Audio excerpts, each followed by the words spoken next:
I welcome everybody to my course, Socialism, a History of Socialism. And today we have our first lecture, Socialism as a Religion of Modernity. First, I would like to explain during today's introductory lecture my major approach, my basic approach to this phenomenal socialism. Second thing, I will give you a brief outline of the major trends in socialism. And then throughout our course, we are going to discuss these different trends as well as those factions and branches of socialism which emerged throughout the last century, beginning of the 19th century and throughout the last century. In the course of our lectures, we are going to address such basic things as the history of ideologies, because socialism is a part of modern ideologies, in addition to such major ideologies as nationalism, liberalism, and conservatism.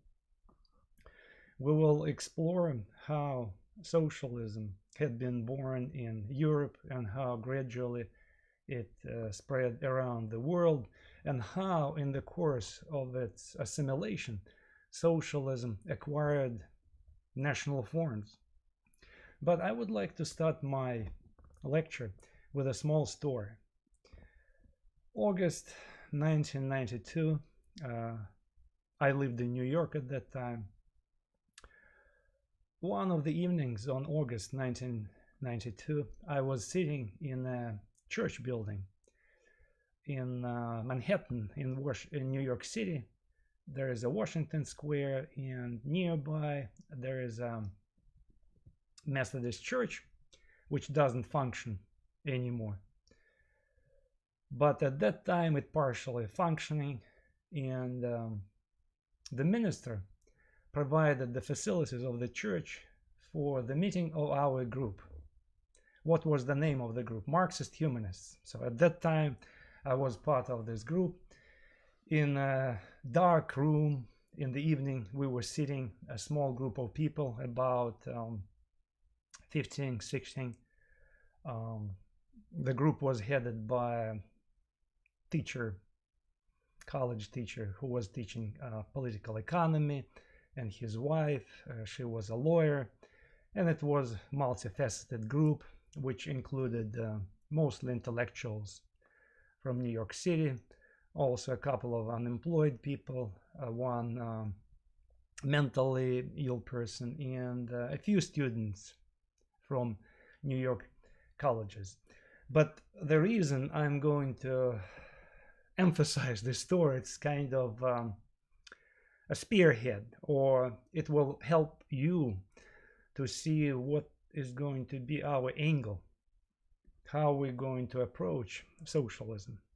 So imagine a church building, a church that hardly was functioning, accommodating a group of people who wanted to preach the Marxist creed. But why Marxist humanists?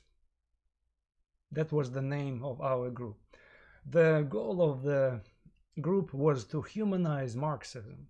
So the assumption was that in the past, Marxism was not humanistic. There was something wrong.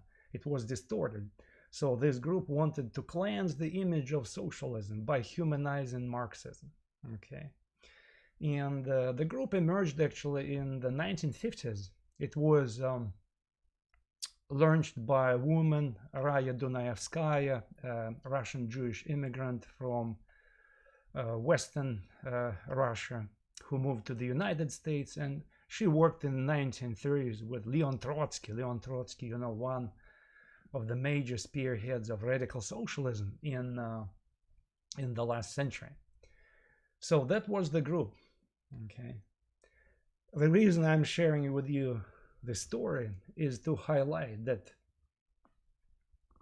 my major approach to socialism would be to consider it as a form of modern religion, as a form of surrogate religion, religion that was jump started in the beginning of the 19th century, along with the Industrial Revolution. And we're going to see in our subsequent lectures how it happened in history. But for now, let me just emphasize this, that socialism started with the emergence of the Industrial Revolution, with the emergence of so-called industrial working class. But it didn't pop up from nowhere. It was invented by intellectuals, journalists, middle-class people who felt sorry for the plight of the working class, and they decided gradually to imagine a philosophy, ideology that would cater to the interests of the working class people. So first, let us see the definition of socialism as a political religion. It's ideology that argues that citizens or people are best served by policies focused on meeting the basic needs of entire society rather than the needs of individuals, people as individuals. The major premises of socialism is egalitarianism or equality and moralism, sometimes aggressive moralism. So humankind, socialists say, should be unified, cooperative. People always should help each other, and they should promote not the well-being of individuals, but the well-being of society in general. So that's the emphasis on society. And the wealth should be owned by public. It's a very, very vague notion, of course. Who is the public? Who is going to be conducting this distribution of the wealth? So jumping ahead, I would like to mention that throughout the history, it was the government. It was the government that distributed this public wealth. But in this imagined world, socialist world, it just should be public without specifying who. Again, socialists, they debate each other because some people today argue it should be collective communities. Other socialists argue it should be the government. But still, the notion here is the public should be in charge of the wealth, not private people. Another major notion of socialism is that capitalism exploits people. Again, we have to remember that the word capitalism actually was also invented by socialists, because socialism emerged in response to the system of free enterprise, which emerged in the wake of the feudal society. You know that in Europe, in Middle Ages, society was organized, and the rest of the world was organized along the feudal lines. So it means the major classes of people, aristocrats and peasants, they were connected by personal relationships with each other. Okay, the money was meaningless. Okay, peasants were obligated to work for their lords, and in many countries they couldn't leave the premises of the lords, so it was less bondage. Okay, and when this society gradually fell apart by the early modern times, it's 1600s, 1700s, or 1800s, 1700s, 1800s. So throughout the 300 years, feudalism was falling apart, and in many parts of Europe it became replaced by the system of free enterprise, or at least the pockets of the free enterprise. So free enterprise started to replace feudalism. And soon people realized, especially in the wake of the French Revolution, that this free enterprise, when people were accumulating wealth, private wealth, when they started to respect private property, this type of society did not produce equal outcomes. Okay, opportunities became relatively equal, at least on paper, legally, in such countries like UK, France, United States, Germany. Some people, not everybody, some people were equal. Okay, Not everybody, I repeat, not yet. But people quickly realized, grassroots people, that the wealth accumulated by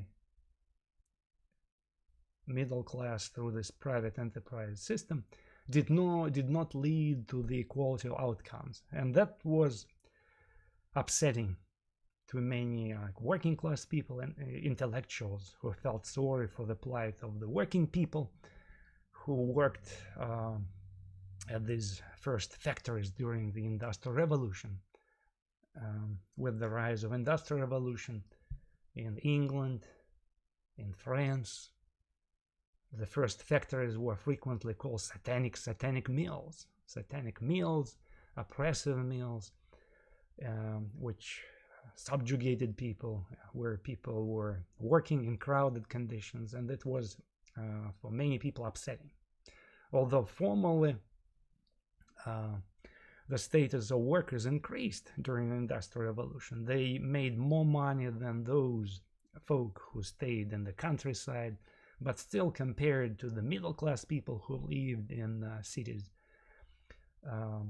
they felt that the situation wasn't right. They didn't make enough money. Plus, they had to live in crowded conditions, in lack of sanitation, frequent epidemics. So that was upsetting. And soon there was a public movement to somehow alleviate the conditions of the working class, this new class of people that had not existed before, but which emerged with the rise of Industrial Revolution. Okay, so let's help these working people who lived in crowded conditions. Hundreds of them worked at these textile mills or coal mines. Working day was long at that time in the first half of the 19th century. Again, if you forgot England, we're talking mostly about England, because the British society was the cradle of the Industrial Revolution, and that's where the first working class movement emerged. Okay, and that's where the first socialist groups emerged. So egalitarianism. New free market society did not produce equal outcomes. Okay, we want equal outcomes. Okay, so that was this background, historical background for the emergence of socialism. Second thing, as I said, moralism. Inequality is evil for socialists. Not necessarily any inequality. Of course, inequality, unequal relationships between the rich and the poor, that's the major evil. But in general, inequality is treated by socialists as something evil that should be overcome somehow. Okay, and capitalism is fundamentally unjust. Okay, instead, socialism imagines an ideal future where people would live on the system of social justice, and in this society of social justice, inequality would be eliminated. Okay, and as I said, socialism was on the rise during the Industrial Revolution. Okay, as a response to capitalism, this free market enterprise. As we know, capitalism, this word introduced by socialists, describes the system of private enterprise where means of production are privately owned and operated.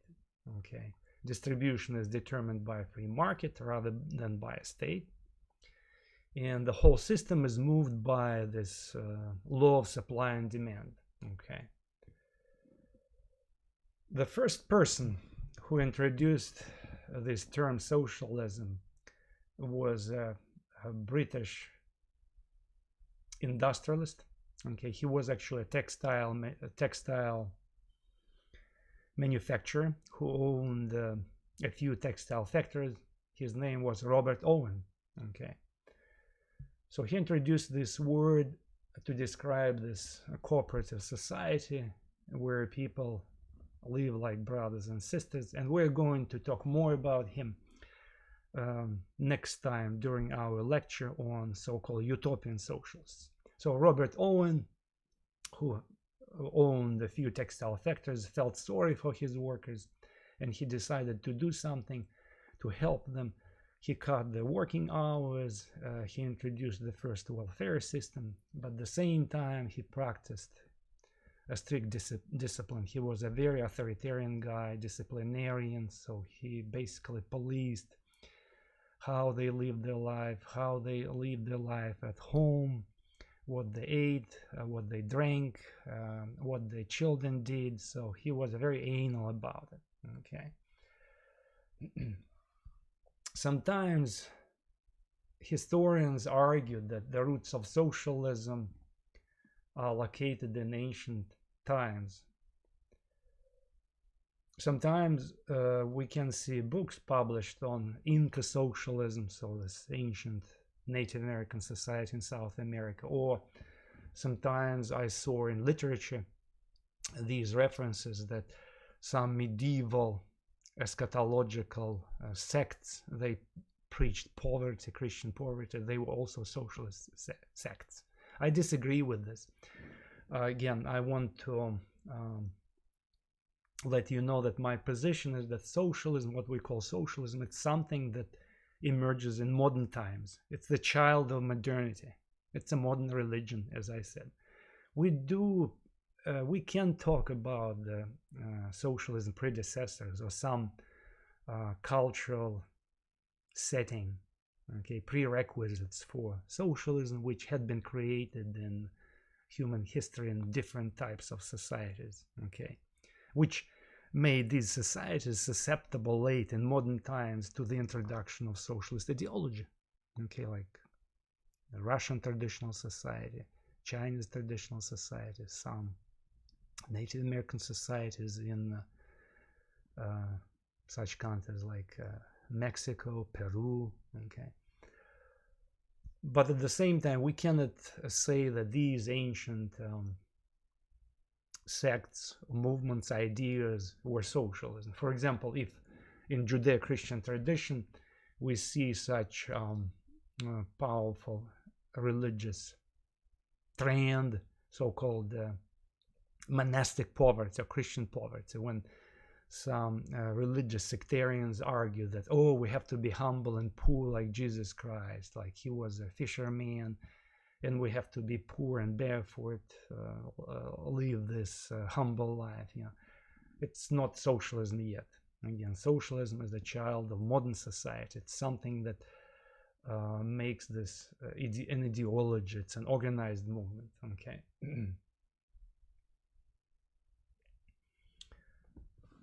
So as I said, socialism emerges with Industrial Revolution. Industrial Revolution roughly falls on this period. England was the cradle of Industrial Revolution, 1760s, 1820s. In response to dislocations produced by capitalism, okay, we have entire society in early modern times turned upside down. So a lot of peasants moved to towns and cities. Towns become cities. Traditional craftsmen were washed out from economy and they became very upset. As hand weavers, craftsmen. Why? Because factories came to replace them. Factory labor, where laborers were brought to work under the same roof collectively. Assembly lines were later introduced. Okay. Division of labor, which eliminated these hand weavers, craftsmen who hand manufactured their goods. Okay. In fact, at that time, first socialists argued that it was horrible.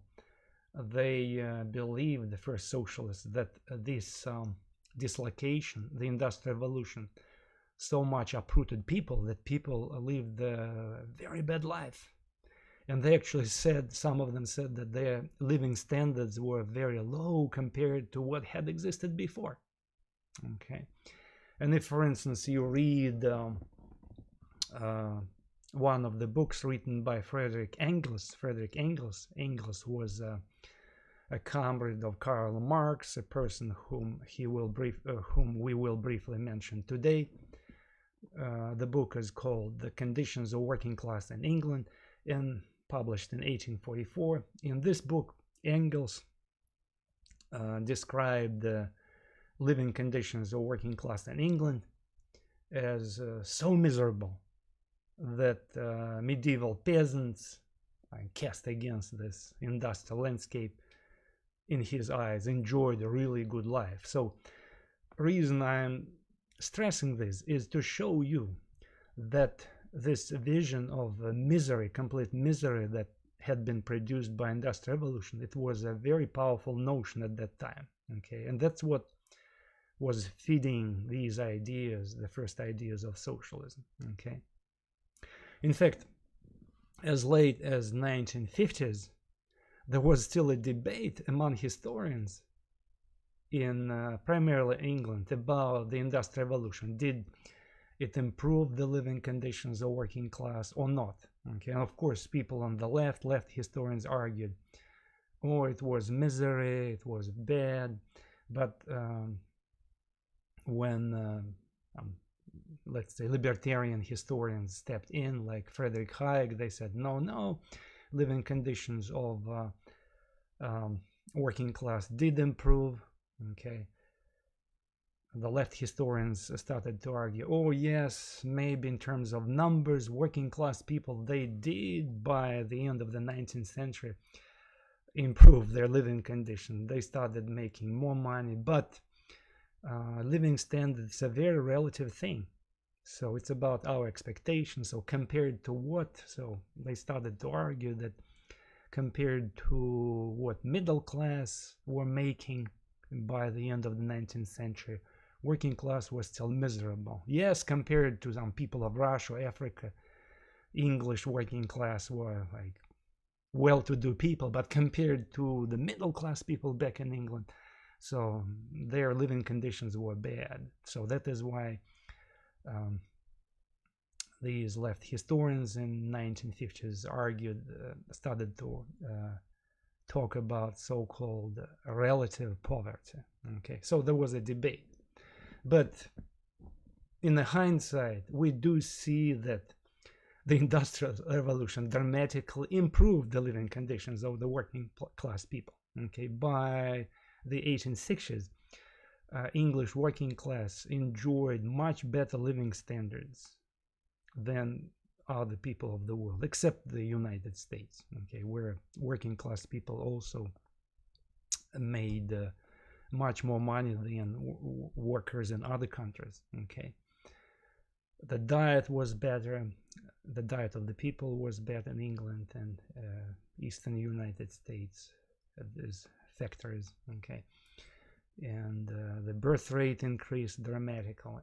But that's not the point. The point is that how people at that time during the Industrial Revolution viewed what was going on. And the contemporary view indeed was that Industrial Revolution was horrible. Okay, and that's what made the whole picture.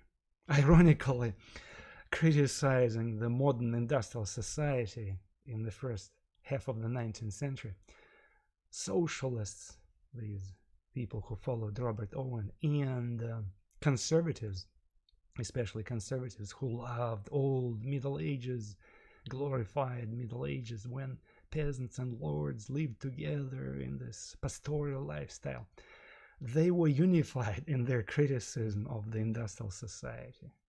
Socialists and conservatives. That's the irony of the situation. Okay. In fact, Friedrich Engels, who introduced this expression of Marxism, when he was writing his book, The Conditions of Working Class in England, he borrowed a lot of examples of this miserable conditions of working class people from the reports composed by English conservatives, because English conservatives hated satanic mills, this industrial landscapes, these chimneys. Why? Because they wanted to go back to the feudal pastoral lifestyle. Okay, but what is the difference in this case between the first socialists and these conservatives who dreamed about going back to this romantic, quote-unquote, feudal lifestyle when they had been lords and peasants were their children? There was a difference. Yes, socialists like Robert Owen or radical socialists like Friedrich Engels, they did criticize the contemporary industrial society. They hated it, but they didn't say that we should go back to old medieval lifestyle. The major point made by socialists was to argue that we do need to revive this communal lifestyle of the old, but we should not reject the Industrial Revolution. We should harness it. We should take advantage of this, okay? That was the major argument. We shouldn't diss the Industrial Revolution. We shouldn't diss these satanic mills. What we should do, we should equally distribute the wealth, and the government should be in charge of this distribution, okay? And that's what the major point of Robert Owen. He said the government should be in charge of distributing the wealth, okay, to upgrade the conditions of the working class people. So we shouldn't erase these satanic mills. Okay, it's stupid, it's silly. We live in modern society, and it's good. We simply need to use industry to jump into this society of equality. Okay, equality. I would like to stress that in the 19th century, there were two major trends in socialism. Okay, of course, they didn't exhaust all the trends. There were some minor trends, but the major trends, if you read the books, if you go to like Harper's Weekly, if you live through old journals, magazines, old books, you will see that on political scene at that time in Europe, you will see that the major trends, Marxian socialism and anarchism. Okay. Why? Remember, I just said that the major message of socialism was to use industry to upgrade the conditions of working class people. Okay, and that's the argument made by socialists like Robert Owen. And they started to argue that industry and science should be used to upgrade the conditions of working class people. During the Industrial Revolution, there was sort of obsession with science, with modern science. People came to believe in the miracles of science. Okay. But still, Robert Owen said we should not force people to reject the property, to eliminate the government. We should ask the government, we should beg the government, use the science and industry, a planned economy from above, okay, help the working class people. But then we have a person named Karl Marx who storms into the political scene of Europe. We will be talking more about him. Right now, I briefly want to mention that he came and he said it's not enough just to beg, just to ask the government to come and help to distribute the wealth equally. He said all these guys like Robert Owen, they were utopians. They were not realistic. We should take power by force. We should eliminate private property. Okay, we should eliminate private property. We should give power to laboring classes. Okay, and these laboring classes of people should establish so-called the dictatorship of the proletariat. Okay, proletariat in his jargon was the industrial working class people. So the proletariat, it's industrial working class people. Okay, so proletariat takes power, establishes its dictatorship, destroys private property, and nationalizes all means of production.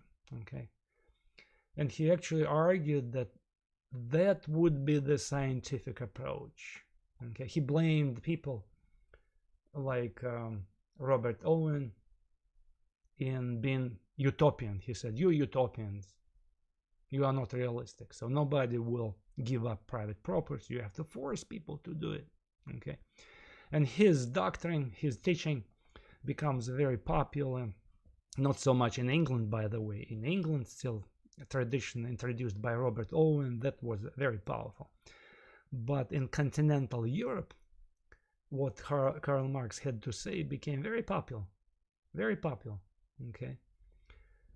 And eventually, those people who followed the footsteps of Karl Marx, they created a political party, then Marxist parties, which were replicated in other countries of Europe, and soon we have a powerful Marxist trend in socialism. And again, I want to repeat that Marx and Engels, they call themselves scientific socialists. In fact, it was Engels who introduced this expression, scientific socialism. Why? Because they said our teaching is based on the laws of nature. Okay, it's a natural law that human beings develop. They pass through certain stages of evolution, and in their evolutionary development, eventually they reach the point when society rejects all oppression and enters this golden age called communism. Okay, but it should be, this moment should be helped by the state, dictatorship of the proletariat, remember? And that was the major argument between Karl Marx and another group of people who call themselves anarchists. Anarchist socialists did not believe in the power of the state. They wanted small local communities, I repeat, collective communities. Okay. They also rejected private property. In fact, one of the spearheads of anarchism, European anarchism, named Pierre Proudhon, he actually said this famous phrase, private property is theft. Okay, but still, anarchists, Pierre Proudhon, they were convinced that people peacefully should be organized in collective communities, and they shouldn't hijack power in the country. They should actually be utopians in this. They should persuade people, okay, gradually persuade people. They shouldn't take power. The power, they believed, would come naturally to them through this social persuasion of the well-to-do people, the government, and other classes of people. And eventually public opinion would choose this lifestyle, these small collective communities. That's what Pierre Proudhon believed. And I repeat, there was a very powerful tradition in anarchism, peaceful, which cannot be said about the present day anarchism, which we see sometimes on the streets of our cities. Okay, so I repeat, there was a peaceful tradition.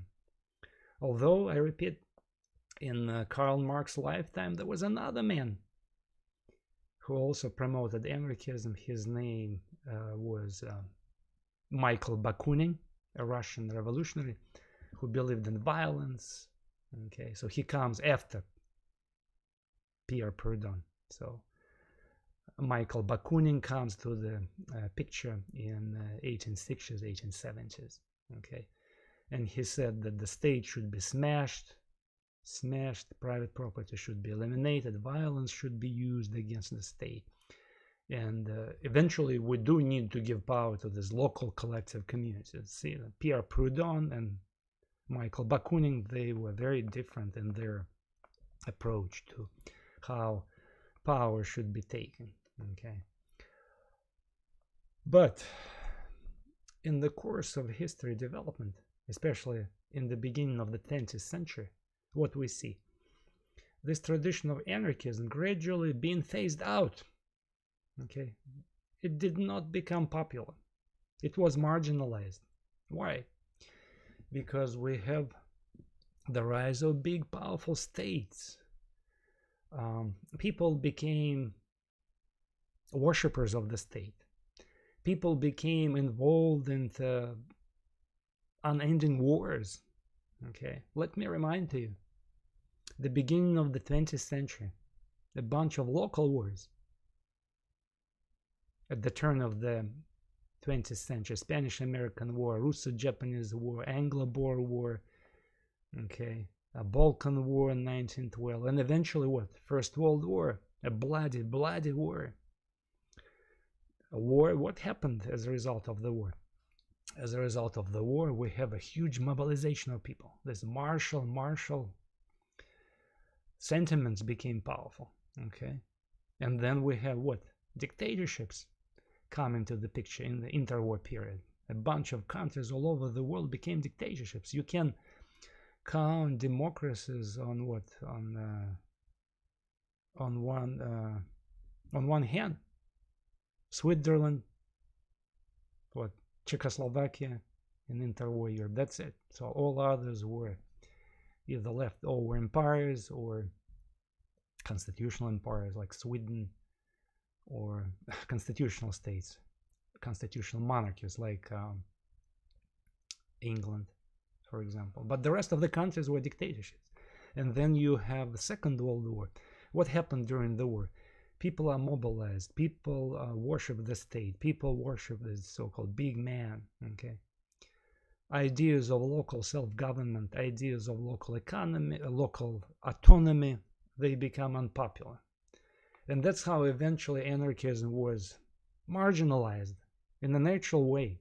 And in fact, I would like to, we will be talking about it. I'm just galloping through the history to introduce you to these major definitions and angles we're going to use in this course. Anyway, anarchism was marginalized by this martial mobilization trend that became powerful in the 20th century. And the final kind of nail in the coffin of anarchism was hammered in during the Spanish War, 1936, 1939, when Stalinist communists that followed Stalin, they literally slaughtered anarchists during the Spanish Civil War, when Spanish Republicans were fighting against fascists. Still, despite this fight,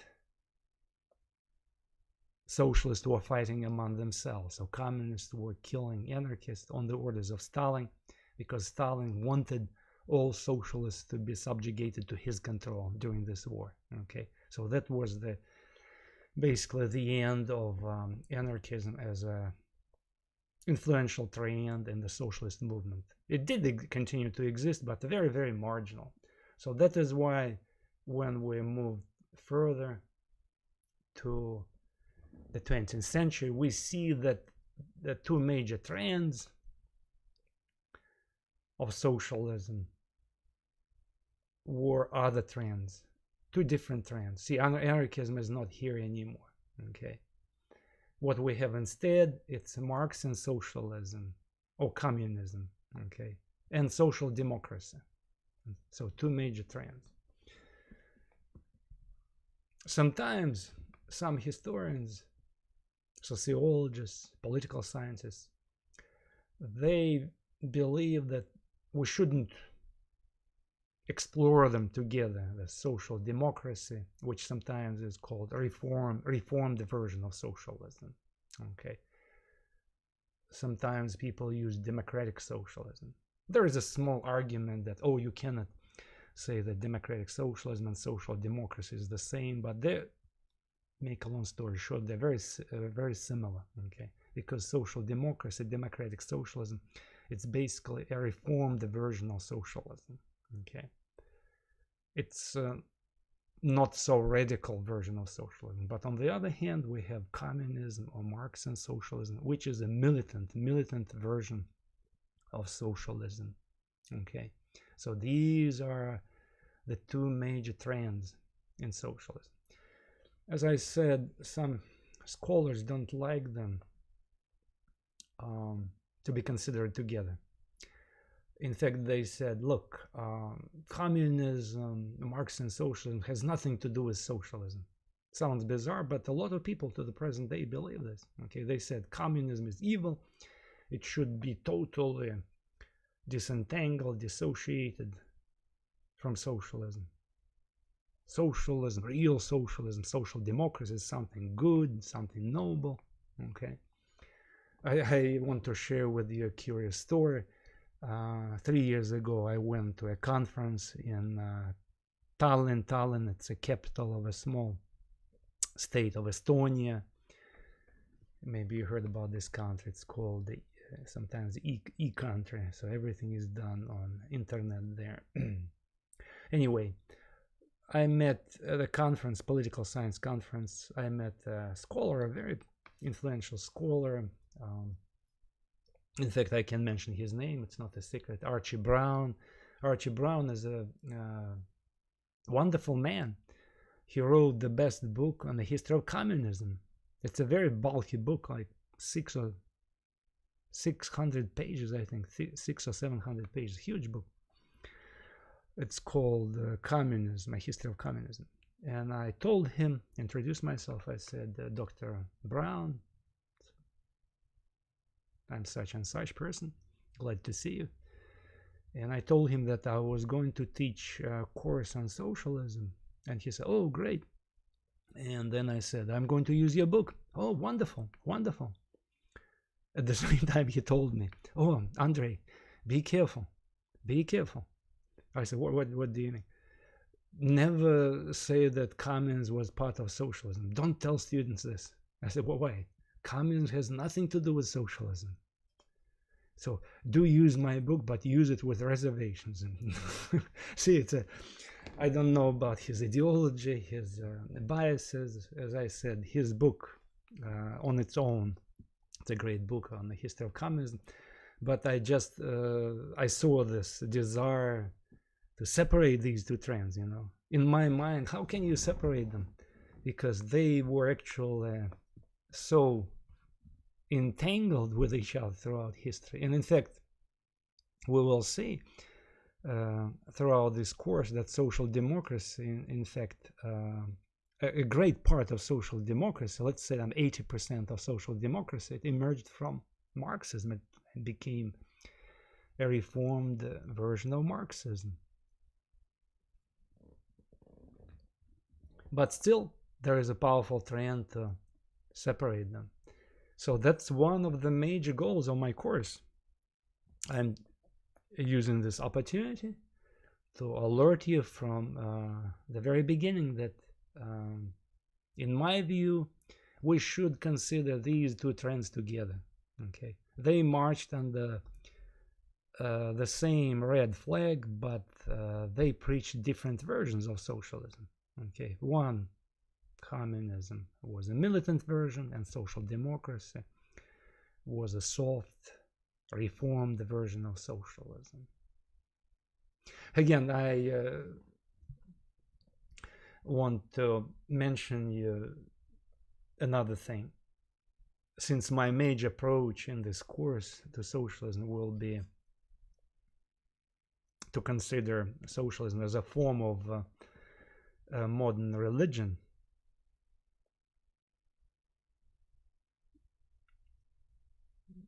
I would like to share with you my curious, funny incident I experienced in my history of religion class. It's a few years ago, I forgot, 5 years ago, when I taught a course, Introduction into World Religions.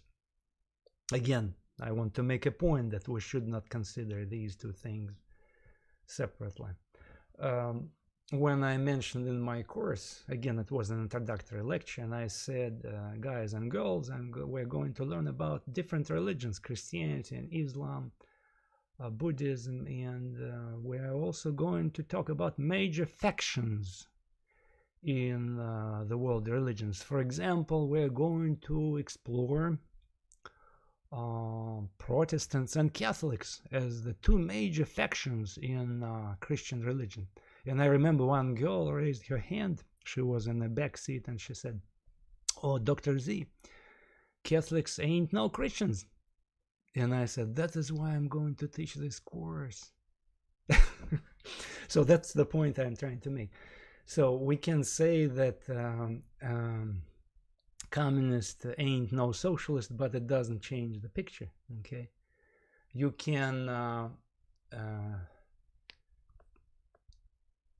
I take for granted the claims of people who said that we're socialists. Okay, I don't, unlike those people who belong to particular creeds like Christianity, Buddhism, or people who belong to certain socialist groups who like to say that, oh, this is genuine socialism and this is not genuine socialism.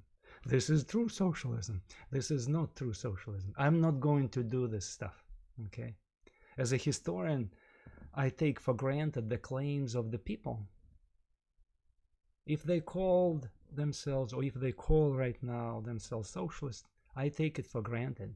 Okay, as a person who is a partially historian, partially anthropologist, I respect their opinions of communities or movements, and I apply to them the names they choose for themselves. Okay, so that is why for me there is no difference between, from a scholarly, I repeat, from a scholarly viewpoint, not from a moral viewpoint, from a scholarly viewpoint, for me, I treat in the same way such different groups like Soviet socialists, National Socialists, or Swedish socialists, or Israeli kibbutz socialists, or China's Maoists who followed Stalinism. So I treat them from a scholarly viewpoint the same. For me, if they chose to use the word socialism for themselves, it meant something to them. Okay, for example, if Mao Zedong, Chinese dictator, believed that he belonged to the socialist movement, so he considered the China socialist country and he wanted to build socialism, why should I say that it was not a genuine socialism? It's because it didn't fit certain sacred books. I'm not going to do this, and I'm not doing this. Or if, for instance, Stalin called Soviet Union socialist country, and the present-day socialists believe that he was evil, and they say, oh, he was not a true socialist, I'm not going to accept this approach. Or if, for instance, if some socialists don't want to translate this word Nazi into National Socialism, if they don't want to explain why Nazi used so much the word socialism in their ideology, it doesn't mean that I'm not going to do it. I am going to do it. I'm trying to understand and explain to myself and to you why they were using this word socialism to label their movement. Okay, if, for instance, Julius Nyerere in Tanzania was talking about African identity, he was talking about African collective community, and he talked about African socialism, I do take it for granted. Okay, so that's my basic approach. I do not separate these two factions, two big factions of the socialist movement, communism and social democracy. Of course they're different, but it doesn't mean that we should somehow morally label them. Okay, you still can do it, but it doesn't change anything. Okay, so communism and social democracy. In communism, private property is totally rejected. Communism argues about violent phasing out of the well-to-do classes. Formally, people of labor should take all the power, but in reality we see that political parties or movements came and took power on behalf of laboring people. That's what we see in history. Communism also advocated the total nationalization of economy. Government polices the equality of society, it provides, it monitors society for the evidence of inequality and tries to eliminate this by force. Okay, government under communism is the only employer.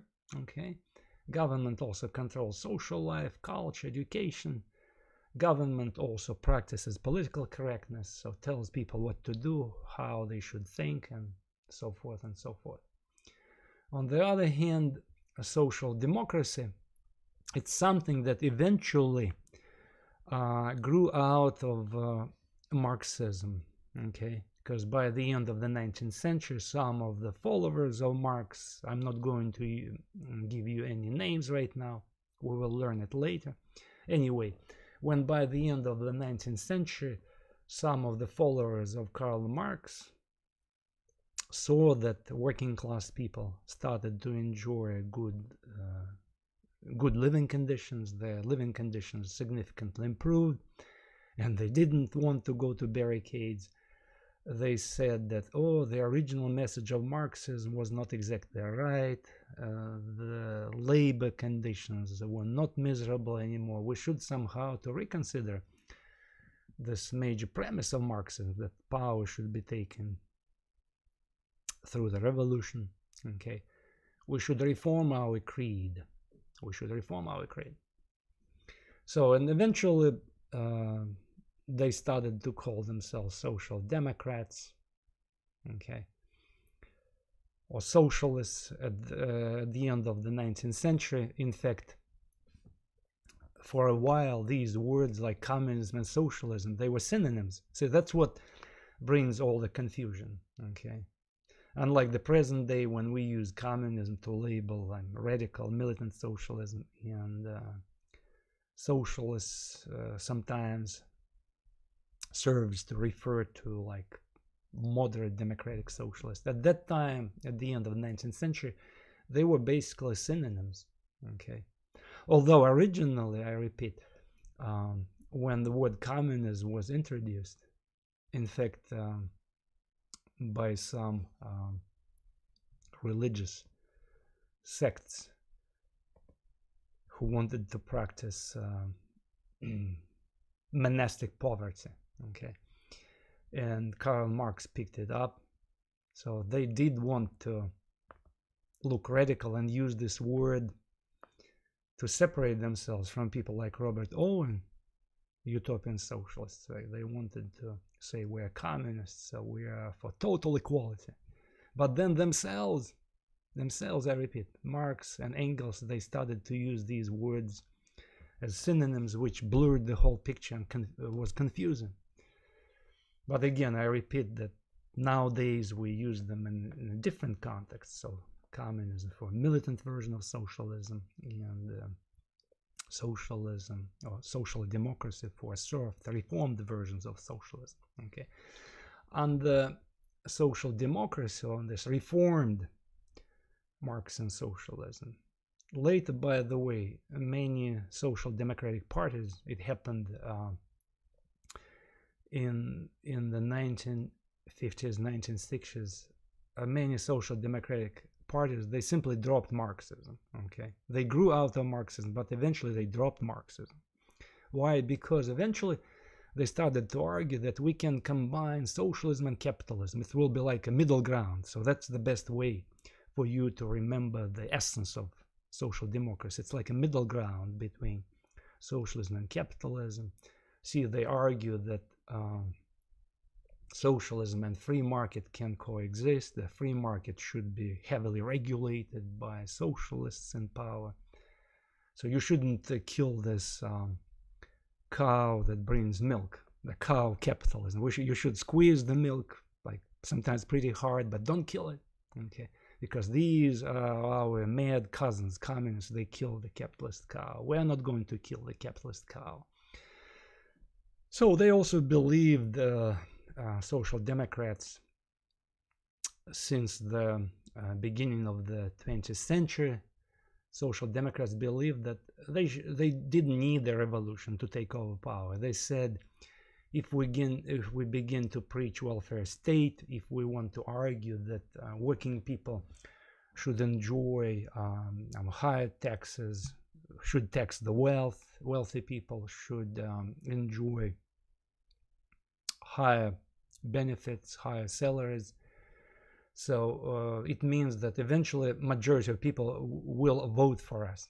So that was their gamble. They said, we don't need a revolution because we are going to come to power by the ballot box, And that's the difference between social democrats and communists. Again, communists believed in revolution. Social democrats believed and still believe, because they exist right now and sometimes they have power. They believe in this socialism by ballot box. Okay.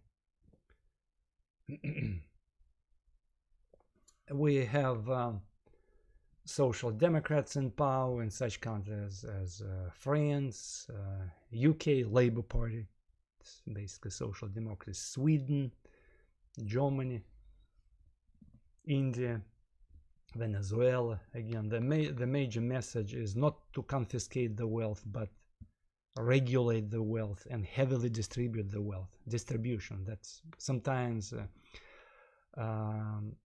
those people who consider themselves the enemies of social democracy, some people on the right, they call social democracy redistributive socialism, okay, or socialism of redistribution. Of course, socialism and communism, they do have commonalities, because both of them ask this question. So why should those who provide the money, capital, receive profit, and those who provide the labor receive none of the profits? So let's redistribute the wealth. Okay, it's a labor, after all, that turns raw materials, including cash, into something which has greater value. Okay. But the major difference between social democracy and communism is that private property should not be abolished. Remember, under communism, private property is considered evil. Okay. Under social democracy, we do have people, by the way, in some radical wings among social democrats who also they don't openly say about this, but deep inside they also believe that private property is evil, but it's not their major message. Okay, it's not the majority of them. The majority of them believe that private property should exist, but it should be heavily regulated. Okay, it should be heavily taxed through progressive taxation and through different welfare schemes. Okay. Individual rights should not be abolished. Okay. And the change, see, some among social democrats, some still believe in socialism, not all of them. Okay.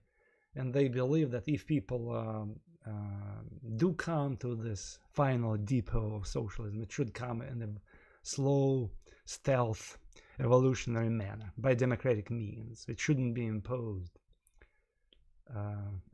like communists want us to do. Okay. Now I would like you to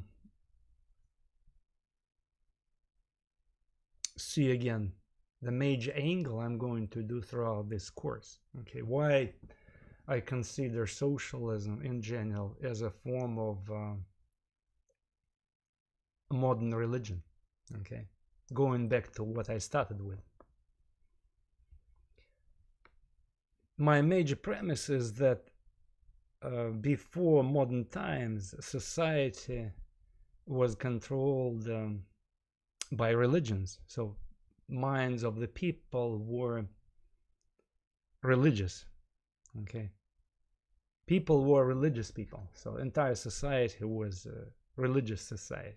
Okay, but with the emergence of the Industrial Revolution, when educated classes of society and eventually some workers with elementary education came to believe in power reason, power science, power industry to change the life of the people. Okay, and eventually, by worshipping science, by worshipping modern industry, that if we control, we socialists, if we control modern science, modern industry, we can change society for better. Eventually it captivated the minds of the people. Okay, you know, some of you who are historians, you know that traditional religion started to decline, especially among educated classes of Western Europe. And you know that in 1870s, famous German philosopher Friedrich Nietzsche, he said that God is dead. And that's where I make my major argument. So if God is dead, if people said, oh, before modern times, we believed that everything was in the hands of God, but now we realize that we are the masters of the universe right now by using science and industry. If we control it, if we plan it, okay, if good people, good-minded people are in charge of the state, society, so-called enlightened masters. If we put proper people, good people, enlightened masters in charge of society, we can shift society for better. So we, the people, become the movers and shakers. So that was the message. Okay, so we have a situation when God was phased out or partially phased out, and to replace God, we have science coming in, or some secular ideologies coming in to fill the void. Okay, and that's what I'm trying to argue, that socialism became one of these major ideologies. As you know, we have other ideologies. We have, when I teach my introductory classes in world history, I always tell my students there were 4 major ideologies in the modern times: nationalism, liberalism, or as Americans would say, libertarianism, conservatism, and socialism. Okay, and socialism. And that's what socialism started doing. So it came to believe that by putting good people in charge of, again, that's what immediately raises questions. Who are these good people? Who is going to be this good enlightened master to tell us how society should develop? Okay, but that's what people believed in the 20th century. They believed that one enlightened master leader, or a group of scientists, or people who are armed with Marxist science, should be in charge of society, and they should navigate the society for a greater future. Okay, so God was replaced by human beings, or by the power of these enlightened masters, who actually made a state. Okay, so state came to replace God, or on many occasions, since public people believed should be in charge. And who are these public? It was the state that acted on behalf of the public, and essentially state came to replace God. Okay, and that's how we have this worship of the state in the 20th century.